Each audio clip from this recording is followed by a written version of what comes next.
Have you ever reached a point in your life where you re so exhausted that even hope feels heavy? That was me. Just a year ago, I was sitting in my car outside a grocery store, staring at my bank app, $11.47. And here's the embarrassing part, I wasn't even shopping for myself. I was supposed to pick up cereal for my nephew because my sister had already covered my half of the rent that month. And I remember thinking, how did my life end up here? I wasn't always like this. I used to be someone who believed in hard work. Long hours, side hustles, YouTube tutorials about passive income. I tried everything. But life doesn't always reward effort. Sometimes it just drains you. My job downsized. My credit cards ballooned into a monster I couldn't fight. Collective interest, late fees, penalties, things nobody teaches you about. Then the worst moment happened. I got an email that my account was going negative again, and I remember slamming my phone down on the table so hard it cracked. I felt broken, like I was permanently stuck in a loop. You know that feeling where you're mentally screaming, what else am I supposed to do? Because I did everything. Budget apps, affirmations, manifestation videos, freelancing, cutting every expense possible. I even skipped meals some days just to stretch the week. But nothing changed. Life felt like I was climbing a muddy hill barefoot. No traction, no progress. Just slipping further every time I tried. And the shame? Oh, the shame eats you alive quietly. You stop answering friends, you avoid family gatherings. You keep making jokes about being broke, so people don't see how scared you are inside. I felt invisible, overlooked, like the world moved forward while I was stuck in quicksand.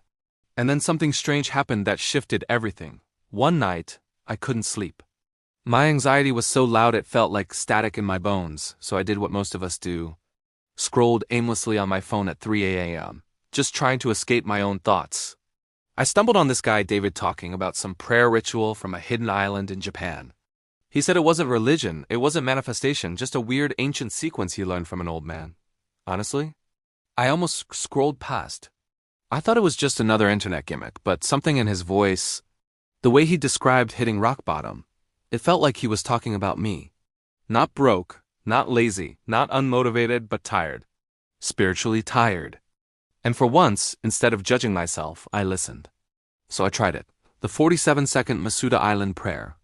Not because I believed it, but because I was out of reasons not to try. It was simple, weirdly calming, and for the first time in months, I actually slept through the night. The next morning, nothing dramatic happened. No lightning bolt. No lottery win. But by the afternoon, something small shifted. A refund from my bank I didn't expect. A freelance client returning after months. My old employer reaching out with a short project. Little things. Tiny cracks of light breaking through the darkness. And over the next few days, it wasn't just money, it was clarity. It was emotional relief.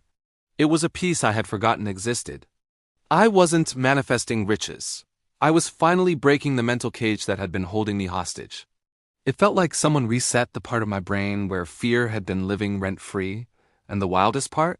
It wasn't about getting rich. It was about finally letting myself receive. For the first time in years, I wasn't just surviving. I was lifting my head up, breathing deeper, and seeing possibilities again. That prayer, that sequence, it didn't magically deposit money in my account. It did something more important. It stopped the downward spiral. It quieted the panic.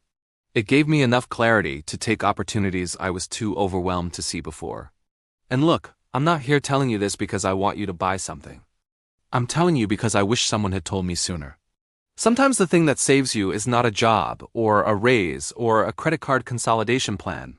Sometimes it's a shift. A small, almost invisible shift inside you that helps you breathe again. Think again. Try again. For me, it was that Masuda prayer.